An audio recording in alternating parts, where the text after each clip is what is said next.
Bismillahirrahmanirrahim. Assalamualaikum warahmatullahi wabarakatuh. Alhamdulillah. Wassalatu wassalamu ala rasulillah wa ala alihi wa man tabi'ahum bi ihsan ila yaumiddin. Allahumma inna nas'aluka ilman nafi'a wa rizqan thayyiban wa amalan mutaqabbala. Puji syukur kita panjatkan pada Allah, salawat dan salam semoga tercurah pada Nabi besar kita Muhammad sallallahu alaihi wasallam. Pemirsa sekalian yang semoga senantiasa dirahmati oleh Allah, pada kesempatan pagi ini kita bersyukur kepada Allah atas nikmat dan karunia yang telah Allah anugerahkan kepada kita sekalian, sehingga kita bisa bertolabur ilmi lagi di kesempatan Ahad pagi ini dengan pembahasan masih seputar muamalah. Konsen kita nantinya kita akan membuka tanya jawab, tapi sebelumnya kami terangkan dulu tentang akibat dari makan riba. Seorang bisa kesurupan karena riba. Nantinya lihat di pembahasan surat Al-Baqarah ayat 275 ayat 275. Allah berfirman, alladzina ya'kuluna ar-riba la yakumuna illa kama yakumul ladzi yatakhabbatu syaitanu minal mas. Orang-orang yang makan atau mengambil riba tidak dapat berdiri melainkan seperti berdirinya orang yang kemasukan setan lantaran tekanan gila. Sini para ulama katakan ayat di atas dimaksudkan ketika dibangkitkan dari alam kubur. Ibnu Katsir rahimahullah berkata, orang yang memakan atau mengambil riba akan bangkit dari kubur, mereka pada hari kiamat seperti orang yang terkena ayan.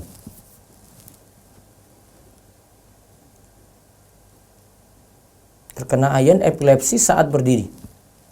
Ia bertindak serampangan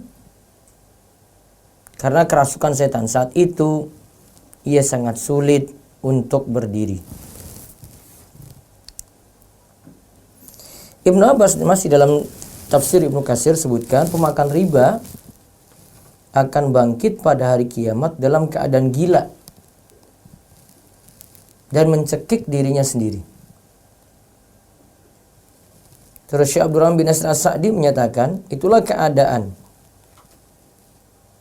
yang buruk bagi orang yang memakan riba.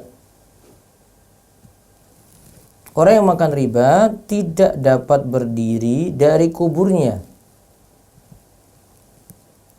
pada hari berbangkit, melainkan seperti orang kerasukan yang tampak gila. Imam Asy-Syaukani membahas lebih luas. Beliau itu katakan, tercatat bahwa ancaman riba yang dimaksud di dalam ayat bukan hanya untuk pemakan riba saja. Yang disebut dalam ayat untuk pemakan riba hanya untuk menunjukkan jeleknya pelaku tersebut. Namun setiap orang yang bermuamalah dengan riba terkena ancaman ayat di atas. Di sini kata Imam Syaukani, ini baik pemakan riba, rentenirnya, maupun orang yang menyetor riba, yaitu yang meminjam atau yang jadi nasabah. Imam Syaukani juga berpendapat bahwa keadaannya seperti orang gila yang kerasukan setan. Itu bukan hanya saat dibangkitkan dari kubur, namun berlaku juga keadaannya di dunia, kata Imam Syaukani. Jadi Imam Syaukani sebutkan lebih luas lagi. Ini bukan hanya keadaan ketika bangkit dari kubur. Kalau ini keadaan bangkit dari kubur, berarti kubur itu ada, hari berbangkit itu ada. Namun ini juga dapat kita temui di dunia, keadaan seorang itu di dunia. Orang yang mengumpulkan harta dengan menempuh jalan riba akan berdiri seperti orang majnun. Akan berdiri seperti orang majnun, orang gila. Yaitu karena sifatnya yang rakus dan tamak. Gerakannya saat itu seperti orang gila. Seperti jika melihat ada orang yang tergesa-gesa saat berjalan, maka disebut ia seperti orang gila. Nah, kalau kita lihat keadaannya di sini, orang yang ditagih utang, itu kadang stres. Bisa juga keadaan orang yang menagih, juga demikian adanya. Jadi kesimpulannya, disebutkannya pemakan riba dalam ayat sebatas menunjukkan bahwa itulah pelaku yang paling parah. Bukan berarti yang meminjam selamat di sini. Ini pelaku yang paling parah. Bahkan makna ayat juga mencakup orang yang menyetor riba atau nasabah yang menjadi sebab adanya transaksi riba. Yaitu ada situ penulis dan saksinya. Begitu pula orang yang menjadi calonnya. Jadi kalau kita sebut pemakan riba atau ada ayat-ayat atau hadis yang ancam langsung pemakan riba tanpa sebut yang lainnya, karena memang yang dominan yang membuat orang sengsara itu adalah pemakan ribanya. Namun semua yang terlibat dalam transaksi riba itu terkena dalam masalah riba tadi. Nah, ini yang dari ayat tadi yang kita sebut. Jadi sering kita mendengar ada yang katakan orang yang bangkit dari kubur, kalau dia itu pemakan riba, itu bagikan orang kesurupan. Nah, itu tadi yang maksudnya. Itu diambil dari surat Al-Baqarah ayat 275. Ya, diterangkan tentang ya, keadaan orang yang bangkit dari kubur nantinya. Walaupun tadi Imam Syaukani katakan ini tetap juga menunjukkan keadaan orang itu di dunia. Wallahu a'lam bishawab. Selanjutnya saya buka sesi tanya jawab. Monggo dari Zoom ada duluan, silakan.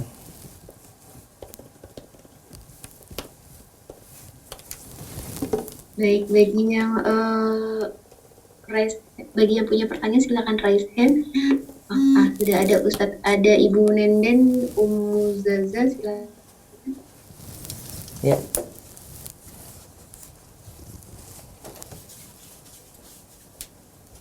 Silakan. Assalamualaikum. Waalaikumsalam warahmatullahi wabarakatuh. Silakan, Bu. Kalau di surat Al-Baqarah sendiri kan Ustadz kan ada terusan ayatnya, barang siapa mengulangi maka mereka itu penghuni neraka, mereka kekal di dalamnya. Iya. Nah, itu apakah memang kalau yang riba terus berulang itu memang sama seperti orang kafir gitu, Ustaz, kekal di dalam neraka atau bagaimana? Baik. Kekal di dalamnya di sini dimaksudkan adalah dalam jangka waktu yang lama. Ini para ulama sebut kekal selamanya dalam neraka hanya diperuntukkan hanya bagi orang kafir. Kalau ahli tauhid tidak. Jadi cuma menunjukkan ancaman saja, tapi tidak kekal dalam neraka kalau dia itu beriman. Oh, ya. Gitu. Jadi kalau misalnya riba terus bertobat, riba lagi, memang masuk ke neraka tapi tidak kekal di dalamnya. Bisa diampuni ya Ustaz. Kalau dia punya kebaikan yang lain, selamat dia. Gitu ya. Satu lagi Ustaz, Ya, boleh? ada lagi? Ya, silakan. Gini, anak kan beberapa waktu lalu mengambil kendaraan dari Bank Syariah. Nah, terus akadnya memang jual beli. Nah, di BPKB-nya itu kan diserahkan kepada kita ya Ustadz. Iya. Nah, terus kalau misalnya ternyata kami ada kebutuhan gitu, itu apakah boleh mobilnya dijual? Terus karena gini, kalau akadnya itu sama Bank Syariah itu kan belum 1 tahun, kalau belum 1 tahun ditutupin belum boleh katanya gitu. Nah, itu gimana hukumnya Ustaz? Ya, penuhi aturan tadi. Jadi kalau belum 1 tahun jangan dijual. Penuhi saja aturannya. Tapi kalaupun misalnya sudah lebih dari 1 tahun, kendaraannya boleh kita jual nggak Ustaz? Jadi misalnya sebagian buat nutupin ke Bank Syariahnya, yang sebagian kita pakai gitu uangnya. Boleh. Oh iya. Ya, nah Ustadz. Syukron jazakallah khair Waalaikumsalam. atas jawabannya. Ada lagi satu lagi dari Zoom, monggo. Baik, Ustaz, ada Ibu Dian Arya Gita, silakan bertanya. Assalamualaikum warahmatullahi wabarakatuh. Ya, waalaikumsalam warahmatullahi wabarakatuh. Terima kasih Ustadz diberikan kesempatan. Saya ingin bertanya, ini kan keluarga saya ya, termasuk orang tua saya, itu ada kebutuhan gitu. Kemudian saya menyarankan, kan ada aset ya, kita ada aset itu ada rumah dan mobil. Saya menyarankan untuk menjual mobil seperti itu. Tapi orang tua saya tetap memaksa tidak menjual mobil itu, tapi menggadaikan di Pegadaian Syariah seperti itu. Menggadaikan Nah, di Pegadaian itu, Syariah ya, terus? Iya, nah saya udah sarankan beberapa kali gitu ya. Cuma kan namanya orang tua ya, saya juga nggak bisa memaksa juga gitu. Seperti itu bagaimana ya hukumnya? Lalu gimana ya nanti kondisi orang tua saya gitu karena menggadaikan di Pegadaian Syariah. Kemudian yang kedua saya ingin bertanya, sekarang kan kita kan lagi zaman COVID begini kan harus cashless atau tidak membayar dengan uang cash gitu. Sementara kan seperti misalnya kita pesan GrabFood atau GrabCar gitu kan, itu kan saya biasa pakai OVO. Nah, seperti itu hukumnya gimana? Terima kasih, Ustaz. Kalau yang kedua masih boleh, Bu. Kalau pembayaran dengan dompet virtual masih boleh, atau dengan GrabFood dan seterusnya gitu ya, GoFood ya dibolehkan. Yang penting hati-hati ketika ada diskon saja, tidak dimanfaatin diskonnya tadi. Jadi asalnya masih boleh. Oke, iya, syukurlah Ustaz. Terus yang pertama tadi? Yang pertama gimana? Yang pertama tadi apa, Bu? Jadi kan orang tua saya kan ada kebutuhan. Orang tua ada kebutuhan kan, sehingga tetap mau dapat uang tapi ikut Pegadaian Syariah. Yang digadaikan apa? Iya. BPKB mobil, Ustaz. BPKB mobil. Mobilnya Honda. Terus ditaruh di Pegadaian berarti mobil tersebut. Iya, jadi dia ada jasa titip, katanya seperti itu. Kalau saya nyarankan itu jasa titipnya yang masalah. Jasa titipnya yang masalah. Dianggap sebagai tambahan dalam utang piutang. Orang tua saya ngotot gitu. Ya itu tambahannya di situ yang masalah. Kalau utang kalau kembalikan utuh ya aman. Tapi kalau ada biaya adminnya itu yang kena masalah. Oh gitu. Iya. Ya kasih tahu pelan-pelan aja, Bu. Agak susah ya, harus beritahu masalah kayak begini. Oh gitu ya. Semampunya saja, mudah-mudahan Allah beri hidayah. Iya, kalau sebenarnya kan mestinya dijual aja gitu ya. Iya. Lebih aman itu. Iya, dijual dapat uang, nanti ya siapa tahu ada rezeki lagi ya beli lagi mobil yang lain gitu. Iya, jadi nggak mau ngelepas mobil gitu. Iya. Cukup ya? Iya, syukur Ustaz. Baik. Baik, selanjutnya saya beralih dulu, ada telepon, silakan. Bentar, sambil tunggu. Nah ini. Apakah asuransi jiwa di bank swasta dan BPJS itu termasuk riba? Jadi sistemnya kalau ya nanti digolongkan jadi 3 sebenarnya ya. Tapi yang kita bahas 2 nanti. Ada yang mampu, ada yang tidak mampu. Kalau dari kalangan tidak mampu, ikuti BPJS, tadi yang saya bahas BPJS dulu ya. Maka itu dia dapat haknya nanti. Tapi kalau dia itu BPJS mandiri, ini bentuknya macam-macam. Kalau itu inisiatif dari orang itu sendiri, kemudian buat BPJS mandiri tadi, dia hanya boleh manfaatkan sebatas premi saja yang disetor, tidak memanfaatkan lebih daripada itu. Kecuali kalau dia dibiayai BPJS dari perusahaan gitu, perusahaan bayarkan, terus dia dapat klaim dari BPJS tersebut, boleh dia manfaatkan. Namun kalau mau hati-hati, cuma sebatas premi saja yang disetor. Asuransi jiwa juga sama seperti itu ya. Asalnya tetap itu ada goror. Ya, kalau sudah pernah ikuti dan dapat klaim, maka klaim tersebut hanya bisa dimanfaatkan sebatas premi yang disetor. Nah, itu. Baik, ada telepon, silakan. Halo. Halo, assalamualaikum. Waalaikumsalam warahmatullahi. Ya, silakan. Bisa silakan. nanya? Ya, silakan Bu, langsung monggo. Assalamualaikum. Waalaikumsalam warahmatullahi wabarakatuh. Waalaikumsalam warahmatullahi wabarakatuh. Ustadz, Ya, langsung fokus ke telepon aja Bu, nggak usah dengar siaran. oke. Ya, Mau nanya soal sukuk Ustadz. ya, cukup ya.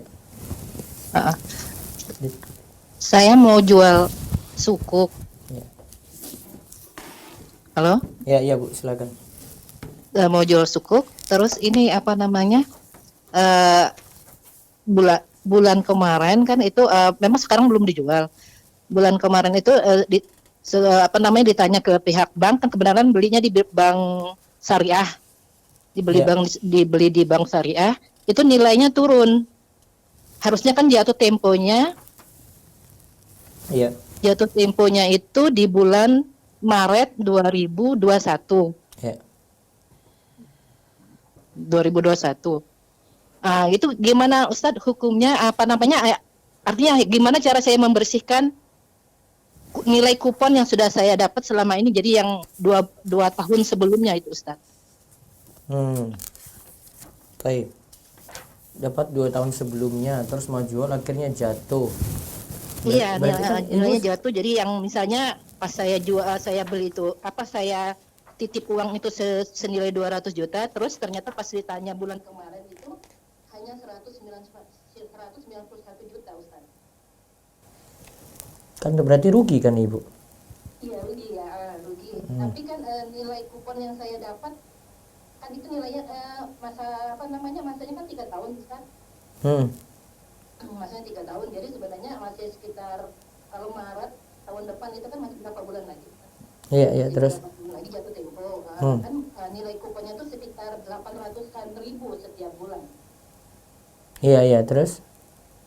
Itu pengurangan artinya yang harus saya bersihkan itu gimana Ustaz? Jadi apakah 200 atau mungkin 800 ribu kali berapa bulan yang sudah saya dapat dikurangin? Gimana itu Ustaz cara ininya? Membersihkannya, Ustaz? Kalau dalam ayat Kan setiap bulan kan tidak ini ya, tidak konsisten, artinya 800 ribu itu pasti berarti nilainya juga bergerak berubah-ubah gitu. baik. Kan kalau dalam ayat disebutkan itu wa in tubtum falakum ru'usu amwalikum. Jika kamu itu bertobat, maka bagimu cuma pokok hartamu saja. Berarti pokok harta Ibu dari sukuk ini berapa? 200 juta. Nah, berarti cuma sekitar itu saya Ibu terima. Terus yang Ada yang lebih, Ibu nggak boleh manfaatin. Diambil, kalau itu sudah, berarti saya harus keluarkan ya Ustaz? iya dicuci. Dicuci. Gitu ya, Ustaz, ya. Dicuci. Terus itu kan nanti saya mau saya jual ya Ustaz ya, artinya dapatlah senilai 191 juta itu misalnya Ustaz ya, ini Iya. rencana kan memang dalam bulan ini saya jual. Iya. Itu ada rencana gini Ustaz, uangnya itu saya mau depositokan lagi di apa namanya, di bank syariah ini Ustaz. Gimana itu Ustaz? Boleh nggak Ustaz? Aduh, nggak usah lagi lah Bu. Ustaz, Iya. cuma kalau ini kalau misalnya cuma dalam bentuk tabungan aja kan gimana itu Ustaz? Iya, kalau darurat saja, kalau darurat saja, tapi tabungan saja Bu. Oh gitu. Iya, biar sewaktu-waktu bisa diambil. Nanti kalau ada bagi hasil atau bunganya dikeluarkan, dicuci juga. Oh, Iya. memang insya Allah sih selama ini memang saya suka keluarkan, jadi artinya memberi ke mungkin saudara-saudara yang Iya, yang butuh bisa, yang orang miskin bisa. Iya, boleh. betul ya Ustaz ya. Iya. Satu lagi Ustaz, Iya, iya, Bu. ini apa namanya, cukur rambut, potong rambut, Kurban ya. cukur rambut Ustaz. Kaitannya dengan bayi, akikoh ya. Iya, baik. Kan itu ya Ustaz, cukur rambut gitu. Iya. Sebenarnya ini cucu ya Ustaz. Saya kan udah menjelaskan ke anak saya, menantu saya soal sunnahnya, artinya keutamaan untuk mencukur rambut. Tapi keduanya kayaknya, ya terutama istrinya lah, menantu saya itu kayaknya kurang menerima Ustaz. Dan sampai sekarang akhirnya nggak mau melaksanakan itu Ustaz. Alasannya apa Bu? Oh mungkin ini. Anak Nah alasannya. sayang, lucu gitu, rambutnya sayang, bagus segala macam. Iya, pertama mungkin kayaknya belum paham sunnah-sunnah Iya, Nabi iya, ini ya. belum paham dan saya sangat menyesalkan itu Ustaz. Jadi bikin saya juga kesel gitu Ustaz. Iya, sabar-sabar kalau gitu Bu, nanti menantunya konflik lagi ini lebih ini ya, beritahu aja. Kalau alasannya Beritahu dan berkali-kali kayaknya memang padahal sudah saya bilang kan nanti juga tunggu kalaupun itu. iya, kan nanti dia lebih bahkan lebih lebat, lebih bagus dari Iya, udah dibilang begitu juga Ustaz. Hmm. Dan saya alasan bahwa rambut yang dibawa dari kandungan itu kan kotor gitu Ustaz. Maksudnya ya kalau menurut kepercayaan kita dulu ya orang-orang Hmm. rambut umumnya itu kotor katanya, dan saya pun nggak ngerti lah maksudnya mungkin memang bisa membawa penyakit atau sebab ya itu lah gitu Ustaz. Iya, yang jelas ada perintah lah dari Nabi untuk cukur gitu aja. Iya. Iya. Dan itu anak saya akhirnya bilang gini, gimana kalau misalnya kira-kira aja gitu berat rambut itu. Oh nggak bisa, berat rambut ada kalau sudah dicukur. Yang nggak bisa dikira-kira. Nanti cukur dulu, botak, gundul habis, nih. Terus habis itu diambil rambut tadi ditimbang. Iya, memang Kalau kira-kira itu bisa memang kalau rambutnya sudah dicukur. iya. Jadi misalnya sudah dicukur kita lupa sudah dicukur kita lupa timbangannya berapa kemarin ya, saya kira-kira aja itu sekitar 1 gram atau 2 gram, terus disetarakan dengan perak, sebagian ulama katakan emas, pilihlah perak gitu ya, itu dijadikan sedekah. Iya Ustaz, sudah saya bilang gitu ke anak dan menantu saya, tapi ya sebenarnya anak saya sih nurut Ustaz, anak saya kan laki-laki. Tapi menantu saya yang sepertinya ya pemahamannya sangat itu tadi Ustaz. Ya nanti berita pelan-pelan tersebut ya. Dan itu ya, ini kan memang baru umur sebulan ya, cucu saya. Iya masih bisa itu, masih bisa. Ya, tapi ya untuk memahamkannya itu sangat sangat susah sekali. Sama nanti cari ini Bu solusinya, cari yang ibu-ibu yang lain yang pintar motong rambut itu. Karena mungkin dia khawatirnya ada kepalanya lecet lah apalah ya, karena mungkin yang nyukur nggak pakar. Jadi bisa bawa ke yang biasa motong gitu. Ada beberapa ibu-ibu yang cukup pakai silet aja itu dia bersihkan bersih, nggak ada lecet apa-apa karena memang sudah biasa menangani bayi seperti itu. Iya sih. Iya. Sebenarnya kan kakeknya juga bisa ya Ustaz, tapi kan sebenarnya kakeknya memang lagi tidak ada di lokasi ya, lagi di luar kota. Iya. Juga saya ingat itu juga kan pakai cukuran juga bisa. Iya bisa, yang penting pelan-pelan, ada yang pakar untuk itu untuk cukur Bu. Iya. Ya beritahu pelan-pelan aja Bu ya. Jadi ya. Banyak syukuran jazakallahu khairan Ustaz. Iya. Assalamualaikum warahmatullahi wabarakatuh. Waalaikumsalam warahmatullahi wabarakatuh. Baik. Selanjutnya saya baca YouTube dulu sebentar. Bagaimana hukumnya menerima hadiah sembako dari menabung di koperasi jasa syariah yang kalau kita pinjam uang bukan berupa uang tapi diganti barang yang kita butuhkan? Sebentar. Jadi peminjamannya ya pinjam apapun, kalau dia suruh minta kembalikan lebih, mungkin disandarkan dengan nilai tertentu juga ya nanti jatuhnya riba. Menerima hadiah sembako dari menabung di situ. Kalau uang di dalam koperasi tadi itu diputar untuk simpan pinjam, bukan usaha tertentu ya. Ya, dan kita termasuk nasabah di situ juga, termasuk anggota koperasi di situ juga, maka jadi kena masalah karena saling mendukung dalam riba tadi di situ. Terus apakah biaya admin top up OVO atau GoPay termasuk riba? Tidak. Kalau misalnya kita top up 100.000 terus ada biaya adminnya, atau langsung dipotong dari uang kita tadi, itu tidak masalah. Itu biaya admin tidak termasuk dalam riba di sini. Teman berinvestasi untuk usaha saya sebelum saya memulai usahanya. Akadnya bagi hasil dari keuntungan bersih selama 6 bulan. Setelah kontrak selesai maka saya kembalikan uang investnya. Apakah ini boleh? Teman berinvestasi untuk usaha sebelum usaha dimulai ya. Akadnya bagi hasil, taib. Terus setelah kontrak selesai maka saya kembalikan uang investnya. Boleh, namun ingat ya, akad kalau investasi kayak gini, kalau yang dimaksudkan ingin mudharabah bagi hasil, maka resikonya pertama uang tidak dijamin. Ya, resikonya pertama uang tidak dijamin. Kalau uang tidak dijamin berarti yang dipahami lagi berikutnya, uang tersebut siap nanti kalau ada untung dibagi, namun kalau ada rugi maka siap nanggung kerugian pula. Ya, bareng-bareng si pemilik modal dengan pengelola mudharib ya nanggung bareng-bareng untuk hal kerugian tersebut. Ini bertanya, apa hukumnya menggadaikan emas di bank syariah, di mana kalau gadai dikenakan biaya titip? Nah, ini tadi sama seperti pertanyaan tadi, dia pinjam uang terus ada biaya titip.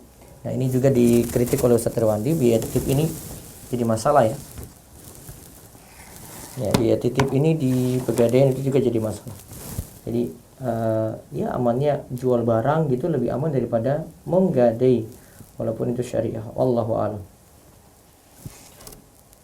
Terus kalau ada telepon masuk diangkat ya. Ya. Ada? Ya, assalamualaikum. Waalaikumsalam. Ya, dengan siapa di mana? Ya, Bu Guru silakan. Ustaz, kemarin saya itu kan menonaktifkan bunga di tabungan. Aktifkan bunga di tabungan.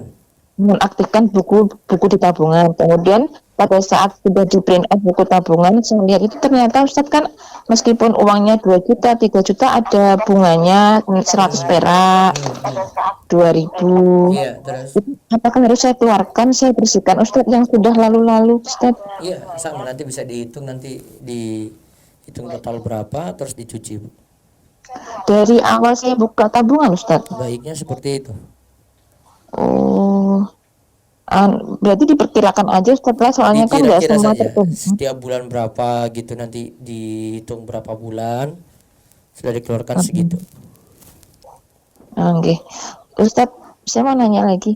Ini ada Al-Quran bekas nggak dipakai, itu dibakar atau gimana Ustadz ya?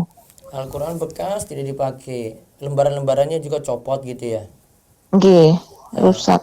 Kalau memang tidak bisa dipakai lagi, rawan kalau itu juga dibiarin, mungkin bisa lembaran ini nanti jatuh dan seterusnya, bisa dibakar saja daripada dibuang, atau mungkin disimpan tempat tertentu saja. Kecuali kalau Kalau darurat tidak ada disimpan, tempat lagi. kalau disimpan tuh kan digeser sana, geser sini gitu Ustadz. Kalau dibakar boleh nggak Ustadz? Iya, kalau darurat bisa dibakar. Kalau buku-buku pelajaran Ustadz kayak buku Arab, fikih, Kurdis itu Sama juga. sama. Ustadz, kalau seandainya kita nulis tangan di buku tulis astagfirullah, itu juga harus kita bakar. Kalau seandainya tulisan Allah Ya, ada gitu tulisan juga. Allah di situ kan, jadi ya bakar lebih bagus, lebih aman. Ustadz, kalau kita menulis di Al-Quran tuh boleh nggak? Al-Qurannya itu yang ada artinya, kemudian kita menandai, mewarnai. Jangan, Al-Quran itu enggak. Oh, nggak boleh. Iya. Terus membuka lembaran Al-Quran itu dengan jari yang mohon maaf dikasih air liur boleh nggak Ustadz?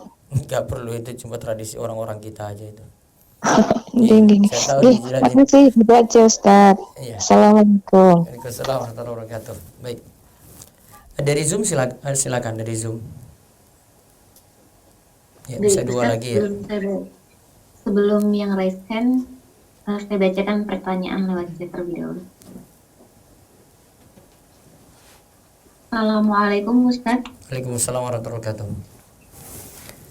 Saat ini Ana masih bekerja di tempat riba. Ana belum bisa resign karena belum bisa melunasi utang atau pinjaman dari perusahaan. Yang Ana mau tanyakan, jika Ana resign nanti, apakah uang resign atau pesangon saya bisa saya gunakan untuk membantu teman-teman yang terlilit utang riba? Dan ada beberapa teman yang punya keinginan yang sama, ingin bentuk sebuah tim yang bisa melepaskan teman-teman yang sulitnya terlepas dari terlilit utang riba. Jazakallah khair. Jadi bentuk apa tadi, diulang coba? Jadi punya Inisiatif untuk jadi Ana belum bisa resign karena belum bisa melunasi utang atau pinjaman dari perusahaan. mudah-mudahan bisa cepat keluar nanti ya. Terus Tapi uang resignnya atau pesangonnya bisa digunakan untuk membantu teman-teman yang terlilit utang. Jika nanti resign, apakah uang resign atau pesangonnya bisa digunakan untuk membantu teman-teman yang terlilit utang riba, Ustadz? iya, bisa dibantu seperti itu. Yang penting mudah-mudahan segera keluar. Ya, terus satu lagi. Lewat chat lagi ada Assalamualaikum Ustadz. Waalaikumsalam warahmatullahi wabarakatuh. Ustaz, saya dan suami ada kredit di bank. Sudah 2 tahun ini mencoba menjual aset untuk melunasi tapi belum laku. Ya. Apakah ada doa supaya terbebas dari hutang riba itu? Atau doa supaya aset terjual dengan cepat? Atau ada amalan-amalan yang mesti kami lakukan, Ustaz? Jazakallah khair. Sebenarnya saya punya buku ini, ada, kalau ini buku tebalnya, tapi sudah habis ya di pasaran. Taubat dari utang riba dan solusinya. Terus ada buku lagi, ada saya kumpulkan di buku 50 doa mengatasi problem hidup. Itu ada sekitar 3 doa atau lebih itu, ini khusus untuk mengatasi masalah utang. Ada juga amalan pembuka pintu rizki. Nanti bisa tanyakan di toko Ruwaifi 0852 00 171 222. Dua yang terakhir 3 kali ya. 0852 00 171 222. Tanyakan buku amalan pembuka pintu rizki. Nanti amalkan amalan-amalan di situ. Itu semua sesuai dengan ajaran Nabi Shallallahu Alaihi Wasallam. Doa-doanya juga sudah terhimpun di dalam buku itu. Itu buku khusus untuk mengatasi masalah tadi. Ada juga buku syarat rezeki sulit jodoh. Nah, syarat rezeki di sini ada doa-doa juga amalan saya sertakan lagi untuk mengatasi masalah tadi. Ya, atau cek di website rumahisa.com, cari dengan kata kunci solusi utang riba atau doa untuk menyelesaikan utang riba.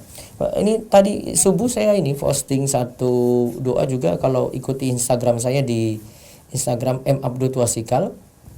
Itu ada doa juga saya berikan, saya cantumkan doanya itu agar diberikan harta yang halal. Namun sejatinya doa ini adalah doa untuk melunasi utang.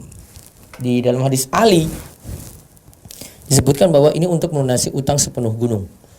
Nah, itu bisa dimanfaatkan juga doa tersebut, nanti bisa lihat di Instagram saya atau di Facebook Muhammad Abdul Wasikal. Baik, ada lagi silakan di Zoom. Baik, untuk reses ada Umu Aini, silakan buka mic-nya. Assalamualaikum. Waalaikumsalam warahmatullahi wabarakatuh. Ustadz, mohon bertanya. Ya. Jadi awalnya ada saudara yang hutang kepada kami. Insya Allah saudara itu waktu itu adalah mampu untuk mengembalikan, tetapi belakangan tidak mampu begitu. Apakah boleh kami merubah niat yang tadinya menghutangi? Kami kan punya kewajiban untuk zakat. Jadi itu kami bebaskan dengan istilahnya mengurangi zakat kami, atau dibebaskan ya bebaskan aja, nggak usah mengurangi zakat. Terus Jadi masalah zakat ini nanti beda lagi pembahasannya, Bu ya. Karena zakat itu di dalam hadis sebutkan tu'khadhu min agniyaihim faturaddu ala fuqaraihim. Dalam hadis Mu'adz, Nabi SAW itu katakan zakat itu diambil dari orang-orang kaya di antara kalian, kemudian dikembalikan lagi pada orang-orang miskin di antara kalian. Jadi dalam zakat itu tidak bisa sekadar kalau ada utang langsung kita nganggap sudah selesai ya gitu, tanpa ada yang dikeluarin. Karena tekstual hadis tadi kan katakan tu'khadhu, ambil, berarti ibu ambil dulu uang ibu yang mana mau dizakati. Misalnya zakatnya 1 juta nih, ambil dulu 1 juta ini, terus serahkan ke dia. Atau bilang dia aja gini, ini saya punya uang 1 juta, ini harta zakat saya, saya mau kasih ke kamu, tapi kan kamu punya utang ke saya, gimana uang ini saya pakai untuk bayar utang ya. Nah kalau dia bilang ya setuju, ya berarti langsung potong, uang ibu masih pegang, ya kan. Tapi kalau dia bilang enggak, saya mau pakai uang itu, nanti utangmu saya bayar juga, tapi saya bayar dulu separuh, nanti separuh saya pakai dulu karena saya ada kebutuhan. Ya sudah, kasih ke dia, berarti ada utang yang lunas dari itu. Berarti harus ada yang diambil, Bu, karena tekstual hadis. Oh, jadi secara dohirnya harus kita keluarkan. Iya, ya? keluarkan. Tapi fisiknya kita bawa, istilahnya gitu ya. Bawa, terus tawarkan ke dia, gitu. Oh begitu. Oh iya. Terus satu lagi Ustadz. Jadi awalnya kami istilahnya itu tadi bukan kerjasama, jadi ada teman punya proyek, kemudian kami karena kurang uangnya kami beri pinjaman, kemudian dia memberi kembalian lebih gitu. Tapi kami dari awal tidak meminta, ini aku punya proyek tapi uangnya kurang gitu. Nah dia memberi lebih ya. Terus zaman dulu ya itu udah diterima. Kemudian pinjam lagi, kemudian kami bilang nanti tidak usah dikasih lebih gitu. Iya, Dan dia bilang saya nggak mau kalau pinjam nggak ngasih lebih gitu. Udah seperti itu, Ustaz. Kalau yang pertama tadi dia kan akad awal kita itu tidak ada tambahan, terus dia kasih manfaatin nggak masalah. Namun kalau yang kedua sebenarnya nggak usah ibu bilang kayak gitu juga gitu, biarin aja. Ini saya cuma minta tolong kembalikan sama ya, ini ada 10 juta, kembalikan 10 juta juga gitu. Nggak usah bilang nggak usah kembalikan lebih, saya minta kembalikan 10 juta saja. Sudah, kalau dia kembalikan 10 juta terus ada sesuatu lagi dia kasih misalnya, atau dia kasih tambahan 10 juta tambah 100.000, ya dimanfaatin boleh karena tidak ada syarat awal. Tapi kalau sudah terlanjur bilang nggak usah dikasih lebih, kalau dia ngasih lebih, jadi itu halal apa haram? Halal juga, Bu. Halal gitu. Iya. Oh iya. Boleh dimanfaatin.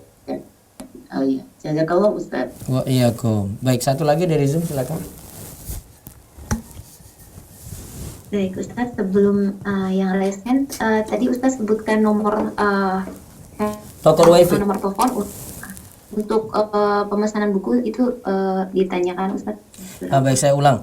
0852 ya, 00 171 222. 0852 00 171 222. Nah, semua buku-buku saya di penerbit itu.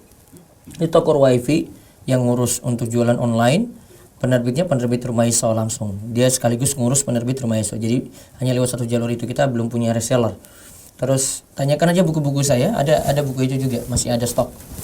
Nah, bisa cari buku, ada tadi ya 50 doa mengatasi problem hidup, itu buku amalan khusus doa-doa saja itu. Ini jumlahnya 50. Ada satu lagi buku amalan pembuka pintu rizki. Ada mau buku saku, bahkan buku saku ini bisa dijadikan, orang-orang biasanya manfaatin buku saku ini untuk souvenir nikah, sampai souvenir nikah atau kasih hadiah. Bisa cetak pakai nama kita, ada di dalam buku itu juga. Nah, kayak buku Syarat Rezeki Sulit Jodoh, ada buku apa lagi itu? Ada doa-doa juga, sama ada buku zikir pagi petang juga, itu bisa buat jadi souvenir. Nah, bisa tanyakan di nomor tadi. Ya, silakan lagi ada nanya di Zoom. Baik, dengan Bapak Krisna Nugraha, silakan buka mic-nya.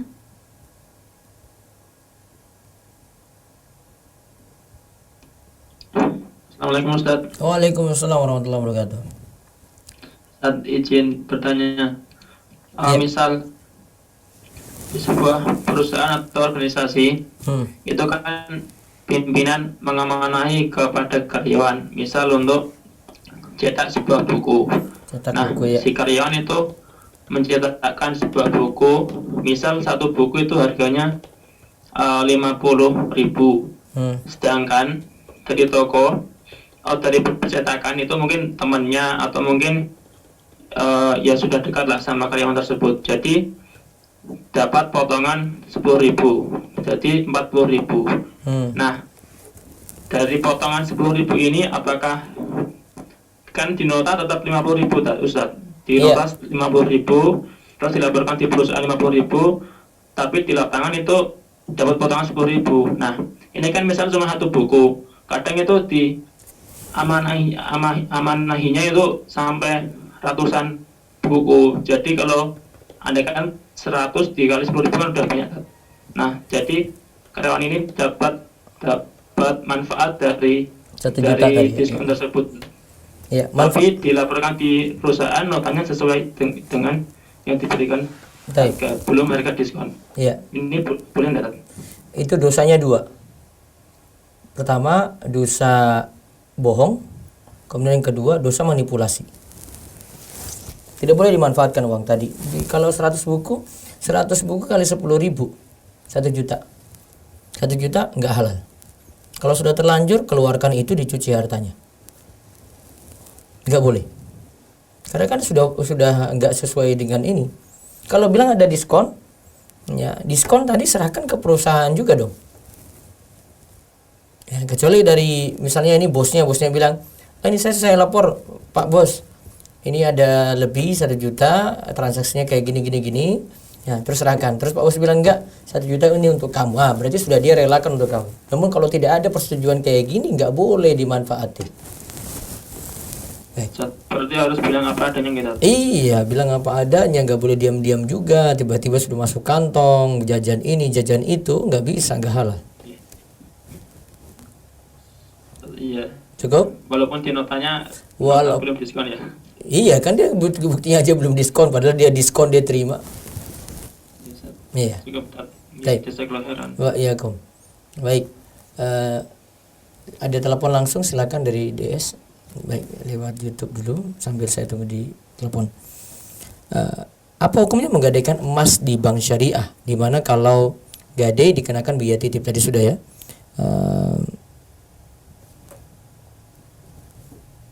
Kalau uang riba lalu dibeli barang transaksinya halal dan jadi halal, gimana dengan makan, apa jadi halal juga? Soalnya kan ada istilah makan riba. Kalau uang riba lalu dibeli barang transaksinya halal, bukan transaksinya itu tetap jadi masalah ya. Kalau sudah dimiliki, kita rugi karena kita ada biaya tambahan di situ gitu ya. Misalnya ada si A ini beli motor kreditnya kan jadi tambahan, ada ribanya di situ. Ya, dia lewat leasing lah. Seperti di video-video sebelumnya kita sudah jelaskan itu. Kemudian dipakai itu motor itu. Jadi masalah.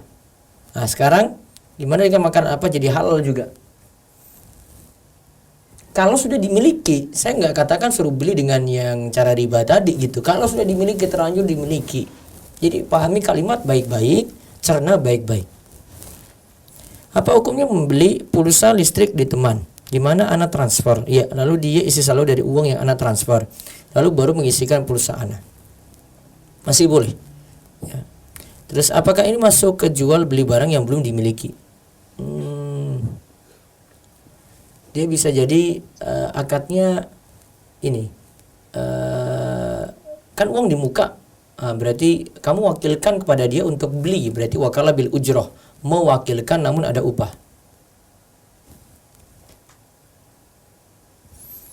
Ustadz jika bisa menjual saham perusahaan di luar transaksi bursa dengan nilai yang jauh di atas nilai setor modal awal, apakah termasuk riba?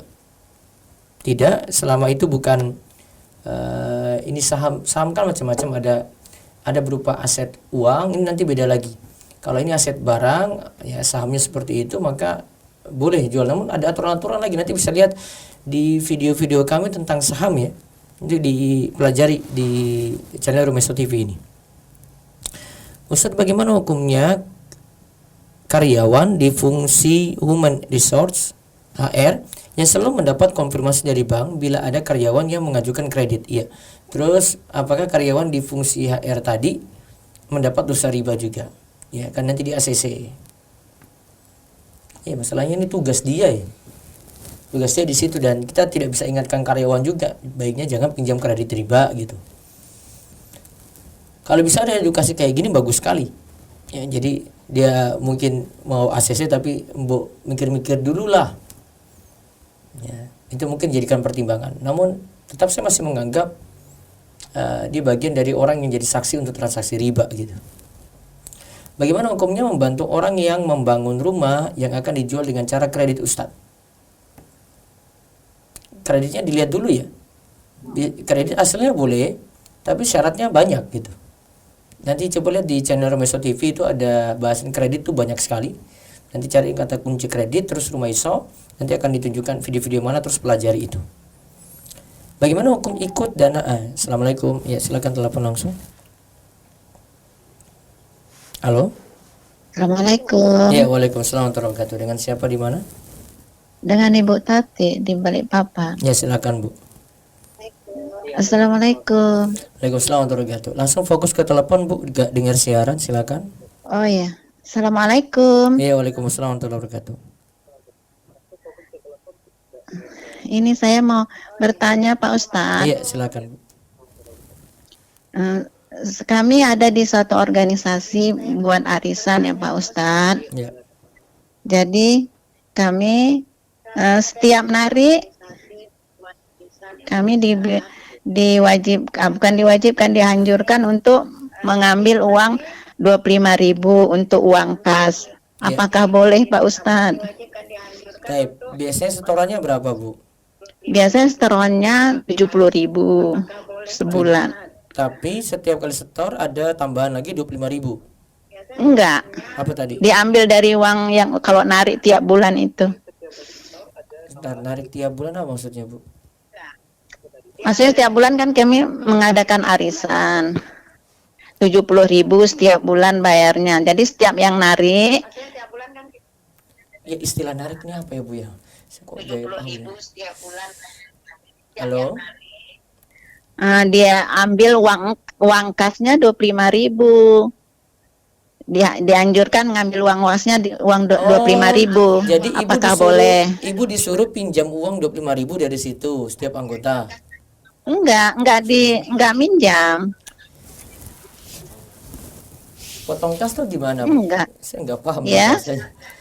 Maksudnya untuk uang kas di satu organisasi itu Pak Ustadz. Jadi 70.000 Ibu setor kan? Iya, arisan. Kami mengadakan arisan setiap bulannya mengadakan arisan. Setiap yang narik. Yang narik ini yang dapat arisan. Yang narik ini yang dapat arisan atau apa ini? Iya, yang narik ini kan dapat arisan. Iya, setiap yang dapat arisan itu gitu, ya. Satu anggota yang dapat arisan dianjurkan di 25.000 untuk uang kas gitu Pak Ustadz. Oh, berarti setiap yang dapat arisan kalimatnya. Iya, setiap yang dapat arisan dianjurkan ngambil uang 25.000, memberi uang 25.000 untuk uang kas gitu Pak Ustadz. Jadi setiap yang narik diminta uang 25.000 untuk uang kas. Apakah boleh gitu Pak Ustadz? Asalkan jumlah itu semuanya sama setiap kali narik. Iya, sama Pak Ustadz. Yang setiap narik 25.000 ditarik, diambil. Iya, boleh Bu, nggak masalah. Bisa Pak Ustadz? Bisa. Terima kasih. Kemudian ada satu lagi Pak Ustadz. Kami kan ada mengadakan koperasi, namanya koperasi simpan pinjam pun bisa Pak Ustadz ya. Karena gini, kami mempunyai satu anggota itu dia harus membayar uang wajib. Satu wajib bayar uang wajibnya untuk koperasi itu 25.000 setiap anggota. Iya. Kemudian setiap bulannya bayar 2.000. Dan ada lagi satu, setiap yang menabung boleh nabung tiap bulan, tapi bisa diambil kapan aja. Iya, terus uang bulan itu. Kemudian yang 3, kami anjurkan untuk berinfak Pak Ustadz di koperasi itu. Kemudian setiap yang minjam tidak ada tambahan, berapa yang dia pinjam begitulah yang dikembalikan. Apakah boleh begitu Pak Ustadz? Ada denda nggak kalau seandainya telat kembali? Enggak juga. Tapi saya anjurkan ya bukan yang pinjam aja yang berinfak, tapi yang enggak pun minjam, kalau memang ada rezeki harus berinfak gitu Pak Ustadz. Ya, masalahnya kalau dalam koperasi cuma pada simpan pinjam aja Bu. Kalau simpan pinjamnya ada keuntungan, tambahan pinjam 5 juta kembalikan 5.500.000, atau ketika telat nanti ada denda, nah itu baru jadi masalah. Itu enggak ada kayak gitu. Cuman yang saya sanksikan, saya menganjurkan berinfak gitu Pak Ustadz. Apakah boleh? Kan enggak untuk yang orang yang meminjam, tapi semuanya ya. Iya, memang boleh. Semuanya dianjurkan meminjam gitu. Apa memberi infak ke situ. Biar maksudnya uangnya biar nambah gitulah di koperasi itu. Ya, enggak masalah Bu. Enggak masalah. Terima kasih Pak Ustadz. Jazakallah. Hayakum. Ya, sebentar saya baca dulu di YouTube baru ke Zoom ya, sebentar. Ustadz saya IO. Ini sebentar. Ustadz jenis ini Bulughul Maram. Apa semua kitab Bulughul Maram itu sama semuanya isinya yang dipelajari semua Ustadz atau manhaj? Isinya itu fikih. Fikih di bab akhir itu tentang adab. Ya. Jadi konsepnya di situ. Bukan berarti buku ini buku salah, bukan. Kan setiap buku punya spesialisasi sendiri gitu. Terus, Ustadz jenis pekerjaan apa saja yang bermasalah atau berhubungan dengan riba selain pekerjaan di bank? pajak, asuransi, banyak sebenarnya, tapi ya itu umumnya seperti itu ya. Leasing gitu. Ya, Ustadz, saya IO, biasanya klien saya meminta talent ya, atau MC kepada saya, misal harga talent ini 1 juta. Saya bilang ke dia, saya jual ke klien itu 1,5 juta, 500.000 untuk saya. Apakah ini halal? Berarti sekaligus calo kamu di sini ya. Berarti seperti itu tidak masalah. Yang penting keridoan dari orang yang jadi MC tadi ya, keridoan dia, tidak masalah untuk itu. Ustadz, saya mengontrak rumah yang di halamannya depan dan belakang ada pohon buah-buahan yang bagus dan banyak buahnya. Bagaimana hukumnya dengan pohon tersebut? Siapa yang bertanggung jawab terhadap perawatannya? Kalau tanaman tadi itu masuk dalam kontrak, artinya itu juga lahan di situ, ya tidak masalah dimanfaatin ya. Kecuali kalau itu tanahnya orang dan pohonnya orang gitu. Apa hukum bisnis CAR? Bagaimana bila ortuk ikut bisnis tersebut? Apakah harta yang didapat itu haram kita makan? Tolong dirinci lagi ya, saya belum kaji ini. Ustadz, kalau kita beli barang dengan sistem PO, halalkah transaksinya? Kita transfer dulu tapi barang belum datang. Harus dipastikan di sana sudah punya stok barang, kirim. Atau di sini ini juga dirinci ini ya, baiknya dirinci lagi nih. PO-nya ini apa? Untuk barang yang sudah ada ready stock atau masih dalam proses pembuatan. Menyambung yang tadi Ustadz, membantu orang membangun rumah tadi Ustadz, kredit konvensional Ustadz. Apakah yang membantu membangun rumahnya itu karena riba juga Ustadz? Ya, kalau itu membantu dalam hal riba, ya jadi kena riba juga, kena laknat karena riba. Bagaimana hukumnya pekerjaan karyawan swasta yang tugasnya merekonsiliasi bunga bank? Ya, Pak, maksudnya bentuknya bagaimana gitu ya, diperjelas lagi. Ustadz, lebih baik suku bunga bank diapakan? Dicuci. Ya, dikeluarkan, diambil, dikeluarkan, kemudian salurkan untuk fasilitas umum. Ustadz, bagaimana kalau kita taruh makanan yang kita jual di GoFood? Apakah riba? Tidak, masih boleh manfaatkan. Konsumen saya yang perlu waspada manfaatkan diskon-diskon. Ustadz, afwan, bagaimana hukum menjadi dropshipper? Apakah ini halal? Halal kalau dia cuma jadi marketer dan punya izin resmi, kerjasama resmi dengan yang punya barang. Kalau itu terpenuhi, silakan untuk jadi dropshipper. Bagaimana hukum dengan menabung mini gold lalu nanti dapat ditukar dengan emas antam? Yang jelas begini, kalau jual beli emas nanti akan kita bahas besok Senin ya. Senin pagi kita bahas emas yang penting itu punya wujud. Kita beli, wujudnya ada, nanti terserah mau disimpan di situ. Yang penting itu dulu, pegang itu emas, artinya ada uang terus tukar langsung dengan emas. Emasnya jangan bilang nanti cetaknya nanti belakangan, berarti tertunda. Emasnya harus ada juga gitu. Ya, dengan uang yang bayar di muka di majelis akad. Ya. Baik, Zoom silakan. Jadi Ustaz, sebelum saya panggil yang reskan, ada pertanyaan lewat chat Zoom. Bismillah, izin bertanya Ustadz, manakah yang harus didahulukan, membayar hutang riba yang membebani orang tua karena yang dijadikan agunan adalah sertifikat rumah orang tua, atau mendatangi istri yang ada di luar kota dan menunaikan hak-hak dan kewajiban terhadap istri? Karena saat ini saya tinggal di kota orang tua dan berbeda pulau dengan istri. Mohon penjelasannya Ustadz, jazakallah khair. Sering banget ditanya nafkah untuk orang tua ataukah istri dulu ya.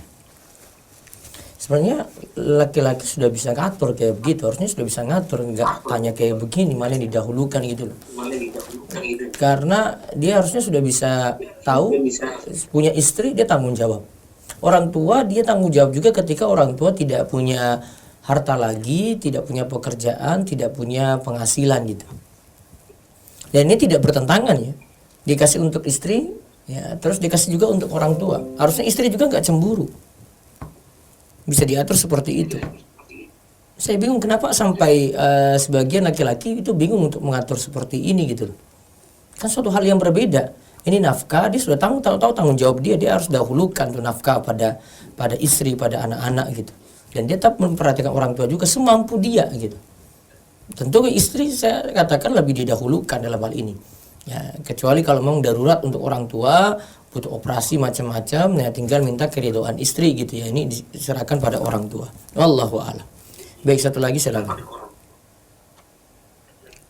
Baik, saya panggil yang reskan secara acak. Ada Bapak Agus Tambudo, silakan buka mic-nya. Bapak Agus Tambudo. Baik. Warahmatullahi wabarakatuh. Ya, waalaikumsalam warahmatullahi wabarakatuh. Silakan. Ustadz mau bertanya, Ustadz. Ya. Jadi gini, Ustadz. Ada saudara Ana ini dia kredit motor, leasing. Iya. Dan di tengah jalan ini tidak sanggup bayar. Macet ya. Dan sudah menunggak 3 bulan. Ya. Terus motor ini mau ditarik kan sama leasing. Iya. Boleh nggak kalau misalkan Ana bantu, Ana yang meneruskan gitu, Ustaz? Ya, pindah riba ke Bapak. Terus? Iya, maksudnya biar saya mau membantu dia terlepas dari ribanya juga gitu, Ustaz. Boleh nggak kalau begitu, Ustaz? Dia mau sadar gak untuk dibantu? Jangan-jangan nanti Bapak bantu, dia besok lunas, dia pinjam-pinjam lagi. Jadi kita harus tanyakan dulu gitu ya, Ustaz? Iya, kalau enggak nagih dia dong. Bapak sudah lunasi sekarang nih ya, sudah lunas, beres. Dia nganggap enak gitu, ya sudah. Wah, alhamdulillah ini lunas, besok saya ini sertifikat saya sudah kembali, saya besok pinjam lagi gitu. Ya nggak akan pernah rampung masalah. Iya kan? Tetap saran saya edukasi dia dulu. Jangan gampang-gampangin dia gitu. Bang, dia yang pinjam, dia yang susah kok. Itu nggak beban untuk Bapak ya, salah dia.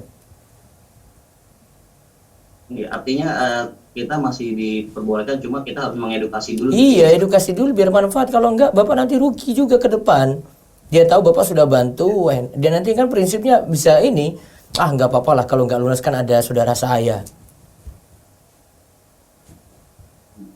Kan saudara kayak begitu rata-rata. Kalau ada saudaranya punya sertifikat tanah, ya dimanfaatin tuh untuk pinjam. Ada yang bisa jadikan jaminan lagi, dimanfaatin lagi untuk pinjam lagi. Karena cuma saudara saja gitu. Kalau nggak ada edukasi nggak akan pernah selesai Pak masalah dia itu.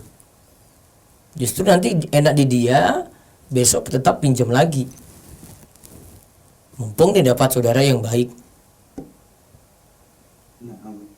Paham ya? Ya silakan. Gini, Ustaz. Di kantor itu ada yang namanya iuran bulanan gitu, Ustaz, ya. Yeah. Uang kas. Dan jumlahnya sudah ditentukan.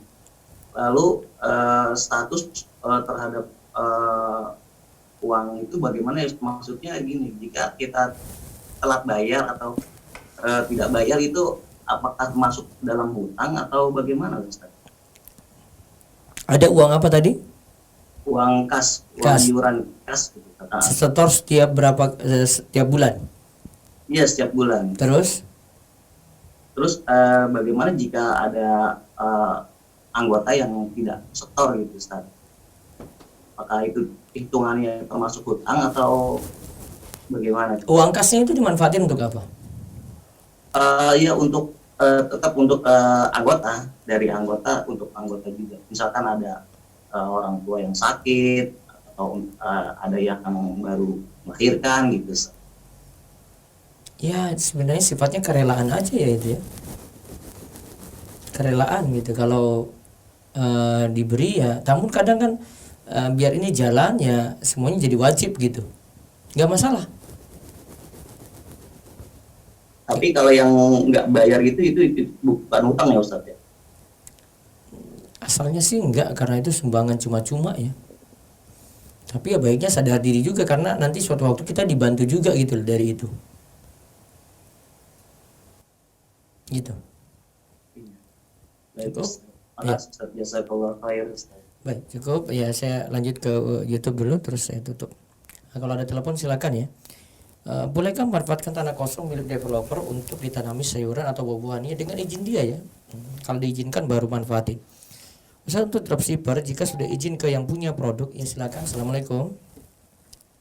Halo. Ya. Silakan. Assalamualaikum. Waalaikumsalam warahmatullahi. Izin bertanya Ustadz. Iya. Ini kami mengadakan arisan. Kami mengadakan arisan dengan nominal itu 3 juta. Tapi dengan kesepakatan 3 juta itu bisa dibeli emas atau bisa mendapatkan uang. Itu hukumnya gimana ya Ustadz? Kalau misalkan ada yang nggak mau emas, dia terima uang 3 juta. Tapi kalau ada yang mau 3 juta itu dibelikan emas seharga nominal itu. Gimana hukumnya tuh Ustadz? Baiknya ini standarkan uang saja Bu. Jadi siapa yang mau memanfaatkan uang ya ambil uang, mau beli emas ya silakan beli emas gitu. Dan beli saat itu juga gitu, nggak masalah. Beli emasnya masing-masing aja ya Ustadz? Iya, pilihan aja. Oh siap Ustadz. Jazakallah Ustadz. Iya wa'alaikum. Baik, ini saya baca terakhir. Ustadz Afwan, jual beli produk halal tapi bermasalah pada sistem MLM. Bagaimana hukumnya? Saya sarankan karena untuk beli produk ini harus jadi anggota MLM juga, maka tidak masuk dalam sistem MLM. Ya, tidak masuk dalam sistem MLM. Ustadz, apa hukumnya membantu saudara mencicil kredit di bank? Apakah riba atau bukan? Membantu mencicil berarti Bapak ngurus bantu dalam hal riba gitu. Kalau memang ingin membantu saudara supaya dia masalah selesai, saran saya seperti tadi ada yang nanya langsung, edukasi. Ya, beri edukasi supaya dia tidak enakan juga kalau dibantu saudara terus ya, karena kalau dia tahu saudaranya baik seperti ini akan dimanfaatin terus nanti ke keadaan berikutnya. Boleh jadi utang ini selesai atau satu utang selesai dia minta bantuan untuk utang lain lagi, atau dia berutang baru nanti kalau susah dia minta bantuan saudara lagi dan saudaranya akhirnya lunasi, akhirnya nggak akan pernah sadar kalau yang dia pinjam itu riba. Baik, demikian yang kita bahas untuk pagi ini. Insyaallah ada pertemuan malam lagi, temanya tentang mahar. Nanti lanjutan dari Bulughul Maram kitab nikah, dan besok pagi kita bahas tentang ini yang jadi masalah atau problem saat ini, aturan jual beli emas. Bolehkah online, bolehkah dengan transaksi transfer uang dan seterusnya. Besok pagi hari Senin insyaallah kita lanjutkan dari buku Harta Haram Muamalat Kontemporer karya Ustadz Irwandi, ini cetakan ke-23. Ini bisa pesan juga di toko buku tadi yang saya sebut, toko Ruwaifi di 0852 00 171 222. Buku ini bisa dapat 150.000 ya. Buku ini bisa dapat 150, ini cetakan ke-23 paling baru. Itu yang saya kaji tiap pagi. Video-videonya sudah hampir 90 ada di channel Rumaiso TV, bisa diikuti. Baik, demikian kita cukupkan, kita tutup dengan doa kafaratul majelis. Subhanakallahumma bihamdik, asyhadu an la ilaha illa anta, astaghfiruka wa atubu ilaik. Assalamualaikum warahmatullahi wabarakatuh.